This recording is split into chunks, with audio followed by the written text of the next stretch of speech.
A time-honored tradition in Southern kitchens, collard greens have held an important place on the table for hundreds of years. Although they're a staple in Southern cooking, they grow really well here in the Midwest. And if you make them right, they are delicious, hearty and flavorful, and so nutritious. Chock-a-block with vitamins and minerals. I'm Charity Nebbe. On this Iowa ingredient, we'll visit Root Rise Farm in central Iowa to learn some tips and tricks to growing and harvesting collards. Then, Chef Katy Meyer from the Trumpet Blossom Cafe will stop by the studio kitchen to share some recipes using this flavorful green. All of that and more coming up next on Iowa Ingredient.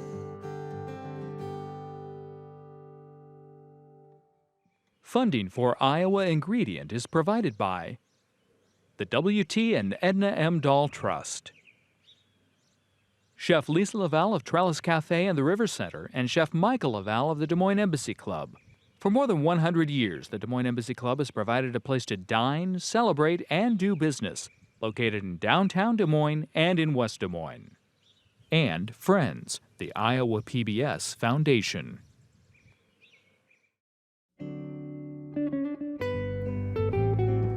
Just put that on the side. I'll just add some more cantaloupe flavor to...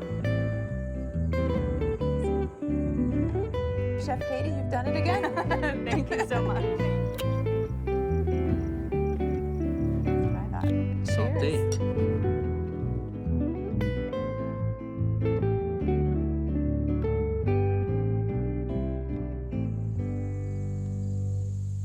Collards are a member of the cabbage family, and they share a lot of characteristics with kale.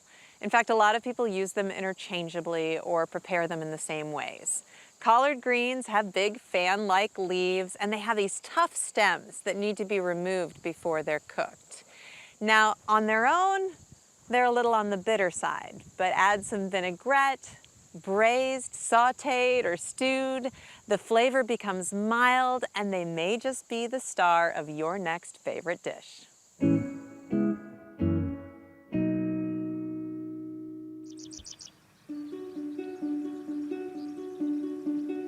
The first time I heard the phrase root to rise was in a yoga class. The idea that you put energy into focusing on getting a strong base so that you can, be strong rising up. I studied soils at Iowa State, and I really love how varied all of this land is, and like getting to know it has been really interesting. To know which pieces need protecting and which pieces, can tolerate being farmed and growing food. So I manage 5 acres here. It's certified organic. Got 2 beds of kale. I grow 6 varieties of kale. I really love greens. So this variety is Old Timey Blue. It's a variety from Seed Savers in Decorah. It has a little bit different leaf shape. It's got some pretty purple veins, and it's got a little bit more variability from plant to plant, which we actually like here. So it's one of the great things about direct-to-consumer marketing is that my customers like the variety. They enjoy having beautiful food that isn't the same every week. And then we harvest them, mid-June through the first light frost. They'll withstand a light frost, and actually the flavor improves much like Brussels sprouts after a light frost. Not that there, is anything wrong with them throughout the season, but the sweetest collard greens, just like the sweetest Brussels sprouts, are always after the first light frost. As we trim the leaves around the bottom, the plant just keeps growing up. So at some point over the season, they'll be like 2 feet tall in the center and look like little trees pointing up. Greens like this really keep quite a long time when they're fresh. If they are cooled right away and fresh, that they'll last at least 2 weeks, which is unusual if you're if you're used to just buying things from the grocery store. You won't find the greens last that long. We dunk them to take the field heat out of them. The water is cool and it helps cool them off initially. And it also rinses any debris or soil off of them. Brassicas, which would be any, collard greens, kale, broccoli, they have waxy leaves, so the water doesn't sit on them very much. So that's nice. I usually just give them a shake or two. My two favorite things to do with collard greens, it kind of depends on the season. In the late fall, I really love collard greens in green smoothies. It's a little silly, but I do. I think that people get stuck on the kale and the spinach, and collard greens are really great for that.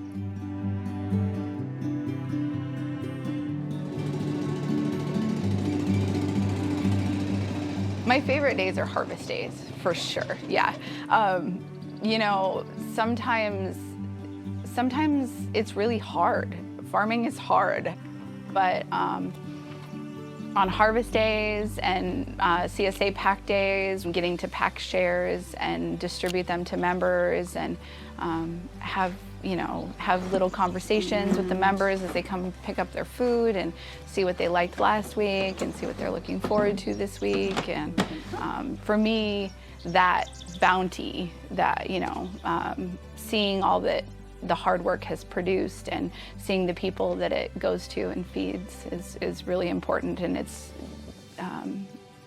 it's what keeps me going and doing this.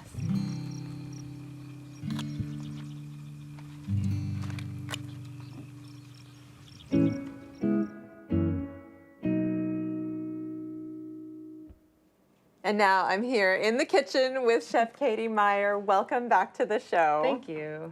And Katy, you grew up in the Midwest, although you're an import to Iowa, a transplant, as we like to say.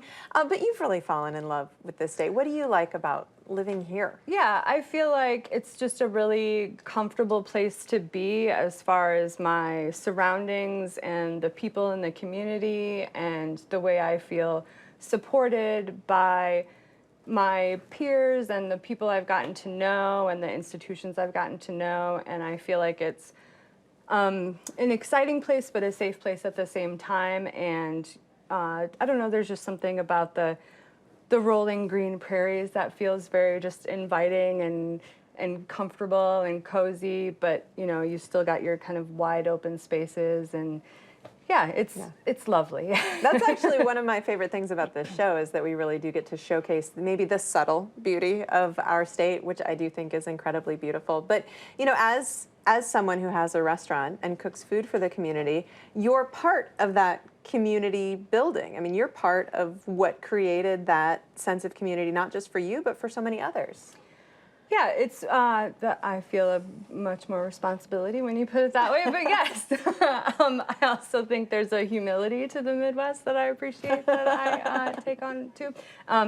But yeah, it's nice to be a part of something and to be a part of something. I feel like, I haven't lived in any big cities, so I can't speak to what that experience is like, but I appreciate that I feel like Iowa City and Iowa are big enough places, but they have a very small town feel. And it's, I know that I could always ask for help if I needed it with anything, really. So that's something huge that keeps me here, I guess. Yeah, we have this space for connection.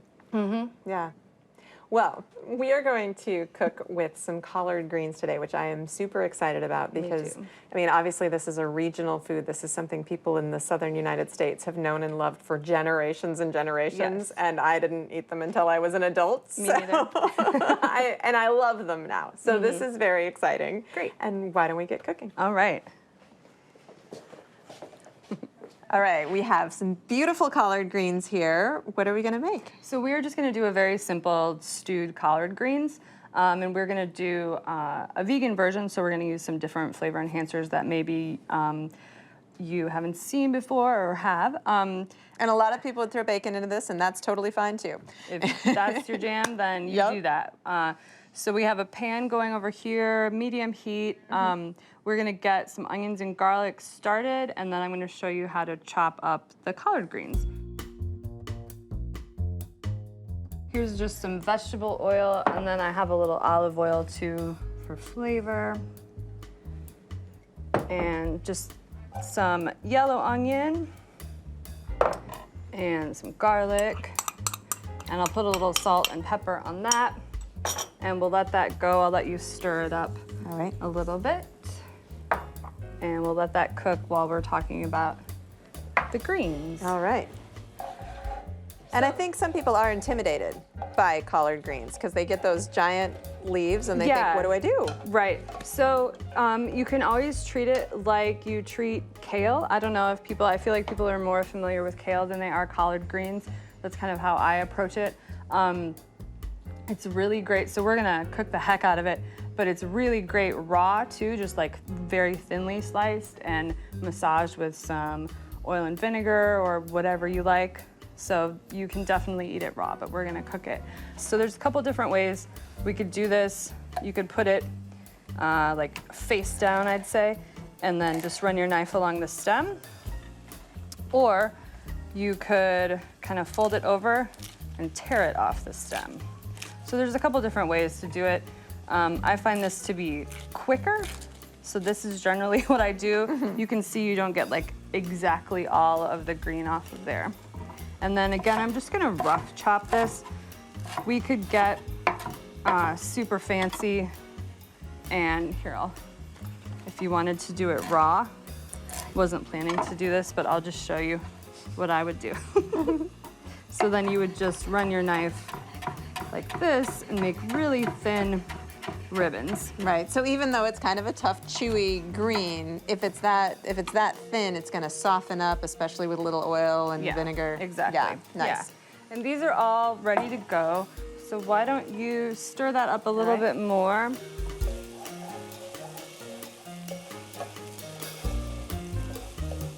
And then go ahead and dump all of those in there carefully. All right.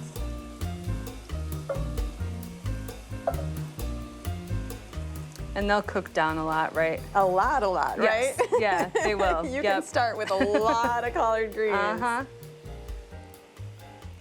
You know, I think about all of the other greens that we use maybe more often than collard greens, but they're just so healthy.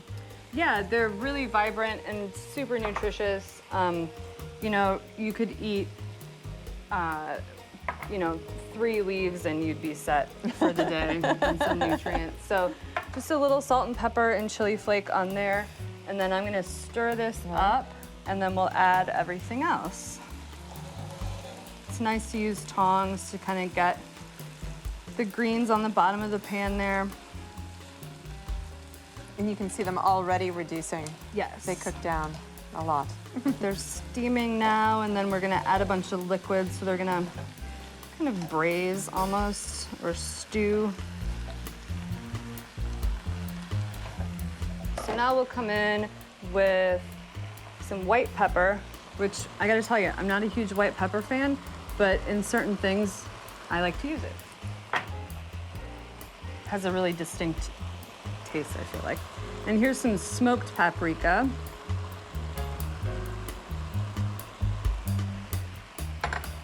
And then a little maple. Some soy sauce. Oops. I love this. I would never have thought to put these flavors together. That's so good. Oh, good. And then some apple cider vinegar. And Oh, it's starting to smell great. a little more chili flake.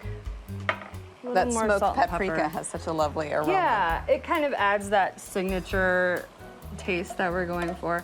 So now I'll give everything a really good stir.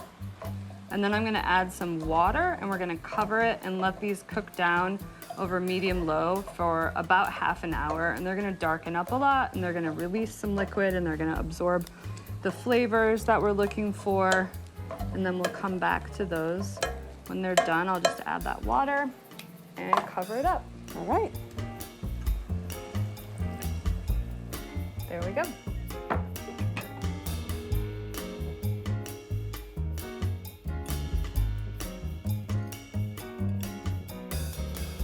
All right, so we'll check these out. They look good.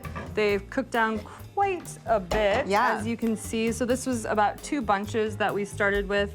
And you know, you could probably get like 4 servings out of here as a side. So, but you could definitely eat more. So if you're So cooking plan for a ahead and group, buy a lot. yeah, Yeah. buy a lot. Buy like more than you think you should be buying. And I made some cornbread to go with fantastic. them. So we'll get that and a little bit of butter on the cornbread. Nice. And then we can try that together. Fantastic. Thank All right. you. They smell great. Yes. They look great.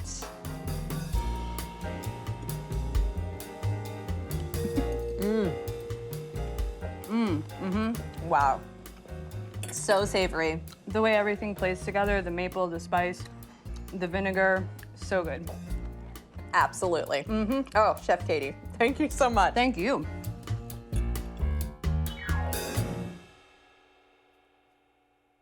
All right, so we had fairly traditional collard greens. Now we're gonna do something different. What are we gonna do? We are going to use the whole collard leaf like a wrap. So we're gonna make little, you know, maybe burritos or wraps, whatever you wanna call them. We're gonna use a filling and we have a little sauce. So first we got some water boiling, very salted, kind of like the same as you would do when you're making pasta. So quite a bit of salt. You wanna taste it. We wanna season the leaves.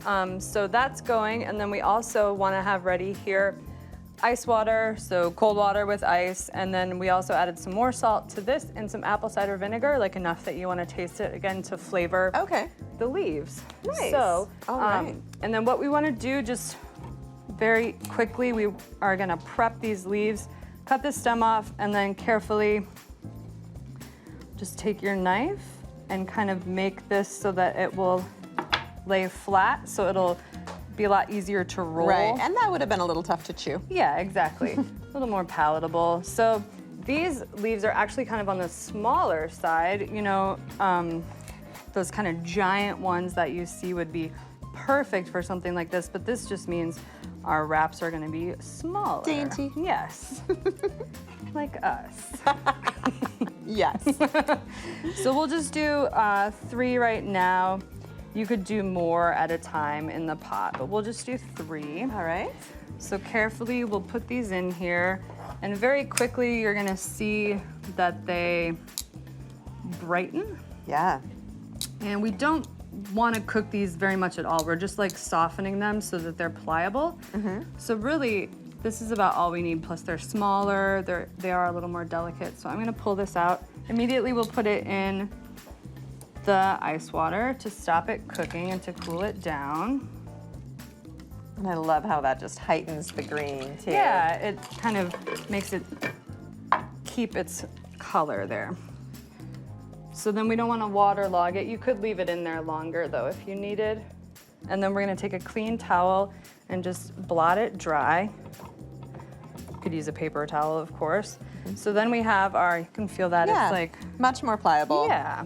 I can get a tooth through this. Yes. And then I'll take these other 2 out quick. We'll dry them. So we said earlier that sometimes I do things on here that I've never done before, so I haven't done this exact thing before. I've actually made them with raw leaves, Okay. which you can do, but it wouldn't be quite as pleasant an experience. It would still be delicious, but it'd be harder to eat. So we're Well, gonna- and this is nice because it adds an extra layer of flavor. too. correct. So now I'm gonna take my leaf and I'm gonna put a little bit of sauce on there. So this And sauce, what's in your sauce? Yes, thank you. So this is a tahini sauce. Tahini is a sesame paste. So it's just tahini and some water and some lemon and some soy sauce. All right. And then we have here our filling, which is a nice little salad I made with some quinoa and beans and veggies. And we're not gonna put a whole lot in there, otherwise it's not going to roll up very well. So this might be our mulligan, but we'll find out. We'll give it a try. So just like you're rolling a tiny little burrito, roll the sides in and the bottom and fold it up and over. It almost looks like a dolma, doesn't it? Yeah, it does. They're stuffed grape leaf, yeah. Yeah. So that's our finished Beautiful. product. Yeah. And I am gonna slice into this one. If you have a plate, we I can do. give this a try. Just a tiny little bite. And then if you want, I'm gonna put a little sauce on mine. I'll wait for you to go first. I will. I'll put a little sauce on mine too. Wonderful.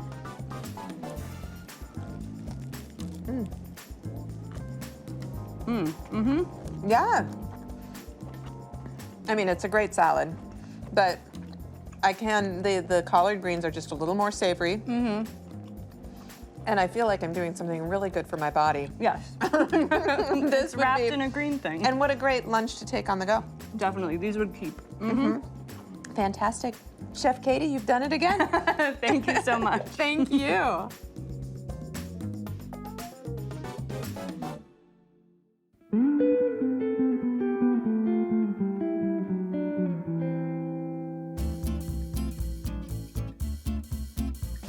The Philly cheesesteak, the Maine lobster roll, Texas barbecue, LA street tacos, regional specialties are tucked away in every corner of the country. There is often a blend of cultural, historic, and geographic reasons as to why a food becomes a celebrated regional cuisine. Zoom into Iowa, and there are probably a few dishes in the running for the food the state is best known for, including the hand-battered, deep-fried pork tenderloin. The Iowa pork tenderloin sandwich. Several factors have led to the pork tenderloin's dominance as a regional staple, and it partly goes back to the 19th century. During these years, a tremendous movement set in from the countries of Southern and Eastern Europe. When immigrants flooded into Iowa, they brought many cultural traditions with them, including food. A schnitzel is a thin slice of meat fried in fat that is a culinary staple in places like Germany, Czechoslovakia, and Denmark. The meat is traditionally veal and is served with a wedge of lemon or potatoes.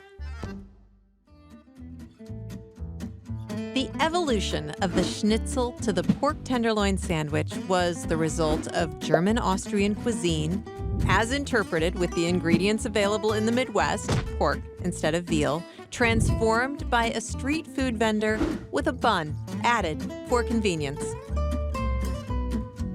Over the decades, the sandwich gained popularity in small-town diners all over the Midwest, from Indiana to Illinois and Iowa. It seems as though every small-town cafe in Iowa has a tenderloin sandwich on its menu and has an almost revered standing as being the Iowa food. In fact, it's so popular that the Iowa pork producers created the Tenderloin Trail. It features 12 restaurants that each have their unique take on the classic sandwich. I had a gentleman shortly after we won the award. He came in and he had driven 365 miles in that day, one way, to get a tenderloin from Minnesota. Neil and Brenda Larson own Larson's Pub in Elkhorn, Iowa.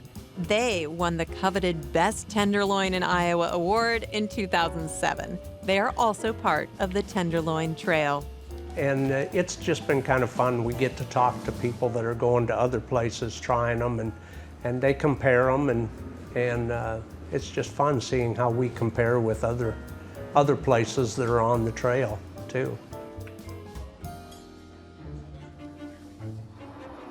At its core, the sandwich is a piece of pork loin covered in breading and fried. No frills and relatively straightforward. But no two breaded pork tenderloin sandwiches are the same, and the secrets for each recipe are held tightly by their owners. Everybody makes them different. The tenderizing it is pretty important. A lot of people pound them out by hand. The breading process, our ingredients are really pretty easy. They've just got good seasoning in them. getting the oil temperature correct, the time cooking it correct, and we always say ours are made with a lot of love, and that's the big difference right there, because it's just my husband and I that do the cooking, so they're always made with love. Iowans take their Tenderloin sandwiches seriously. They may exist and be revered in other Midwestern states, but few other foods elicit the passion and fervor of the Iowa Tenderloin sandwich. That's it for this week's show. Thank you for traveling through our culinary landscape with us. I'm Charity Nebbe. See you next time for another episode of Iowa Ingredient.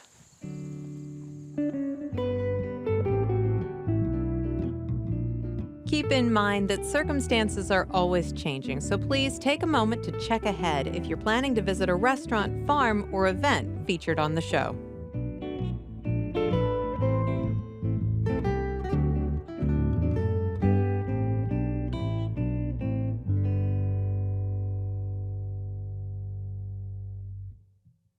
Funding for Iowa Ingredient is provided by the W.T. and Edna M. Dahl Trust, Chef Lisa Laval of Trellis Cafe and the River Center, and Chef Michael Laval of the Des Moines Embassy Club.